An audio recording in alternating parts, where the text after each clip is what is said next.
G'day guys, how are you out there? Just thought I'd do a quick video for you because there's a bit of a phenomenon that's happening at the moment. It's happened before.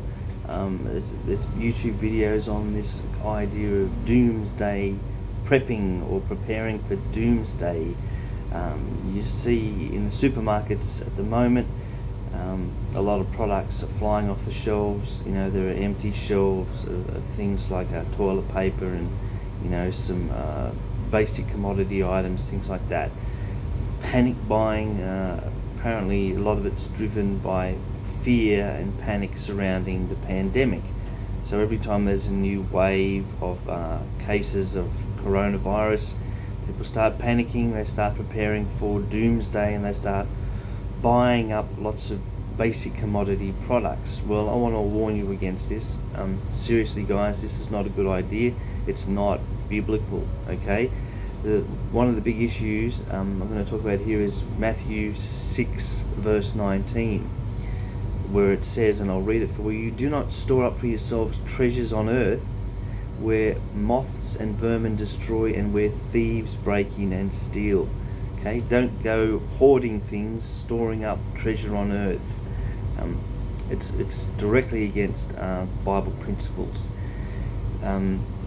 There's also this concept of the 7 deadly sins. It's not strictly speaking like something that can be taken straight out of the Bible, but it does stack up, as pretty biblical in a lot of ways. And what I'm talking about is the 7 deadly sins, and one of them is the sin of gluttony, which kind of keys into these kind of verses, storing up treasures on earth, and also the idea of covetousness in the Old Testament, the 10 Commandments, not coveting things that your neighbour has, so being envious or jealous of other people because of what they've got. So things like greed and gluttony and covetousness are all of the same sort of nature, and we're being expressly told here in Matthew not to do that. Don't store up stuff, treasures on earth. Okay, it's not a good practice. So we're going to put our trust in God as the great provider, because remember when the Israelites were walking through the desert to the promised land, they were crying out because they didn't have any food, and God provided for them manna from heaven, which they could pick up off the ground in the morning and eat. It was a bread that God provided in the wilderness for his people. So he provides.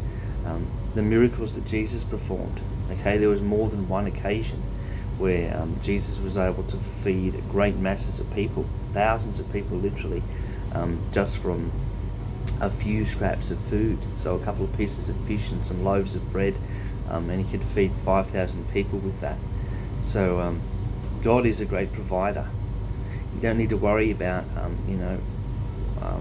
things like food or clothing, and things like that. There's another verse in the Bible where it talks about, look at the lilies of the field.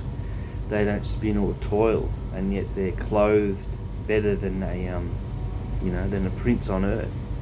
So these kind of biblical messages are quite clear to me, and I was just thinking about this recently, and sort of putting it into context at the moment, and saying, okay, there's a big you could say deception going on, and a big push to deceive people into doomsday preparation, and it's really tempting them with the sin, with a sin, with doing something that's basically prohibited by God, with becoming gluttonous, with putting our reliance upon worldly stuff instead of our reliance upon God. So that's the crux of it, guys. So don't fall into the trap of gluttony, greed, hoarding, doomsday prepping, because that stuff is not going to save you. It's not going to save you, Even in a scientific context, if we're facing a nuclear threat and a nuclear winter, you're not going to survive. You just won't. Do the numbers and stuff. You'd be bunkered down for too long. you wouldn't be able to wait out a nuclear winter. Even if you're in one of the countries that's least affected, like if you're living in New Zealand or somewhere like that, you're still going to die at the end of the day from starvation and cold. So, there's no worldly solution to this problem of what's going to happen in the end. The only solution with God is God. We've got to replace our reliance upon Him. Don't be tempted and fall into the trap of panic buying and doomsday preparation. It's not godly. Okay, guys, so God bless. Catch you later.